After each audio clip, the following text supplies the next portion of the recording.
नमस्कार दोस्तों। आज अरविंद केजरीवाल जी प्रेस कॉन्फ्रेंस करते हैं और बताते हैं कि किस तरह से मोदी सरकार ईडी की रेड पंजाब में डाल रही है। अभी उन्होंने हाल ही में पश्चिम बंगाल का चुनाव जीता है। अब उसका मिशन पंजाब के ऊपर है। जितनी भी केंद्र सरकार की एजेंसियां हैं पूरी की पूरी अब पंजाब पे लगा दी है। अब पंजाब को वो जीतना चाहते हैं किसी भी कीमत पर, किसी भी तरह से। पहले अशोक मित्तल जी के घर पे छापा मारा था तो वो बीजेपी में शामिल हो गए, तो इसके लिए वो ईडी का छापा बंद हो गया, इसलिए ईडी का छापा बंद हो गया। अब संजीव अरोड़ा के घर पर छापा मारा जा रहा है ताकि वो भी बीजेपी में शामिल हो जाए। पहले भी उनके घर पे छापा मारा था, कुछ नहीं मिला था। बात मिलने की नहीं थी, बात थी बीजेपी में शामिल होने की। अरविंद केजरीवाल जी ने साफ साफ बोला कि अशोक मित्तल बीजेपी में शामिल हो गए लेकिन संजीव अरोड़ा बीजेपी में शामिल नहीं हुए। इसके लिए दोबारा रेड मारी जा रही है। दोस्तों, अगर ये सच्चाई है, अरविंद केजरीवाल जी जो बोल रहे हैं, तो गलत है। ऐसा नहीं करना चाहिए सिर्फ सत्ता के लिए। क्या मोदी जी सिर्फ सत्ता चाहते हैं? देश का विकास नहीं चाहते? अब कोई भी नेता कुछ न कुछ कहीं ना कहीं गड़बड़ जरूर किया होगा। कोई भी दूध का दूल्हा नहीं मिलेगा। और इस कारण से मोदी जी को पता है कि हम रेड डालेंगे तो कुछ ना कुछ मिलेगा, तो बीजेपी में शामिल करेंगे तो पंजाब आराम से जीत जाएंगे। लेकिन संजीव अरोड़ा के पास कुछ नहीं मिला। बहुत प्रयास किया लेकिन कुछ नहीं मिला। अरविंद केजरीवाल जी ने बहुत ही गंभीर आरोप लगाते हुए बीजेपी पर कहा कि पहले बीजेपी मोदी सरकार 3 काले कानून लेकर आई थी पंजाब में, लेकिन पंजाब वाले कभी झुके नहीं। मोदी जी को झुकना पड़ा। वही आज पंजाब कभी झुकेगा नहीं। अरविंद केजरीवाल जी ने साफ साफ कहा वो डटकर सामना करेगा मोदी जी का और इलेक्शन में मोदी जी को जरूर हराएगा। जिस तरह से पहले औरंगजेब सब जगह अपना सत्ता जमाना चाहता था, उसी तरह मोदी जी भी अपनी सब जगह सत्ता पाना चाहते हैं।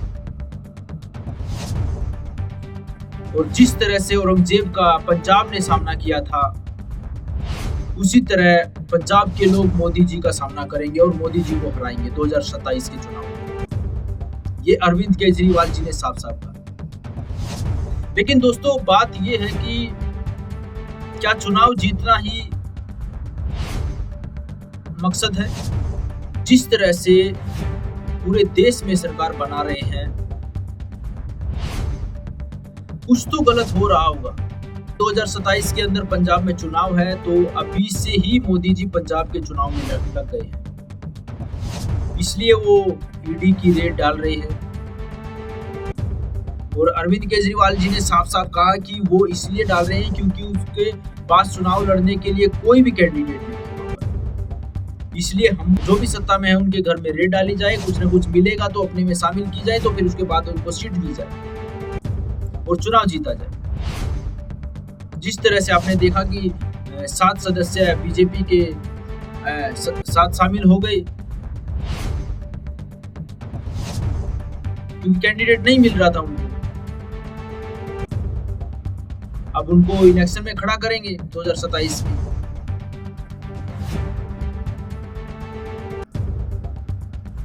लेकिन दोस्तों, अरविंद केजरीवाल जी ने साफ साफ कह दिया है कि पंजाब कभी झुकेगा नहीं और 2027 के चुनाव में पंजाब के लोग मोदी जी को जरूर हराएंगे, जरूर हराएंगे। लेकिन दोस्तों, बात ईडी की आती है तो कुछ न कुछ खुलासे तो होते ही हैं।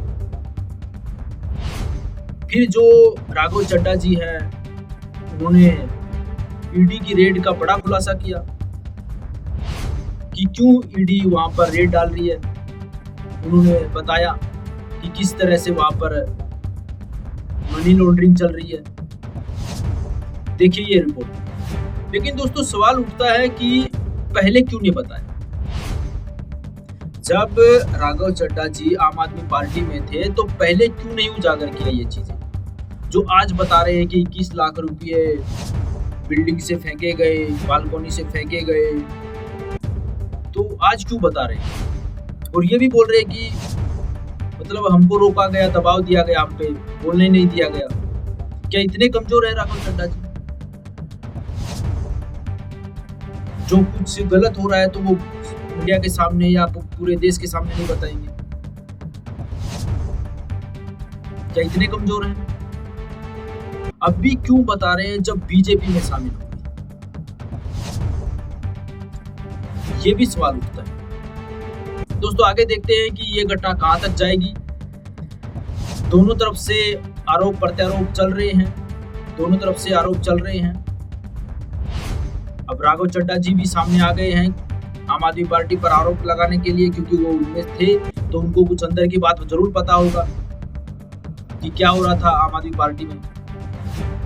इसलिए वो जहां जहां कुछ गड़बड़ हो रही थी वहां पर ईडी का साथ दे रहे होंगे। दोस्तों ये तो आने वाला वक्त ही बताएगा कि ये तो कि ईडी आम आदमी पार्टी पर भारी पड़ेगी या आम आदमी पार्टी ईडी पर भारी पड़ेगी, या मोदी जी जो अपना अभियान चालू किया है वो सफल कर पाएगी।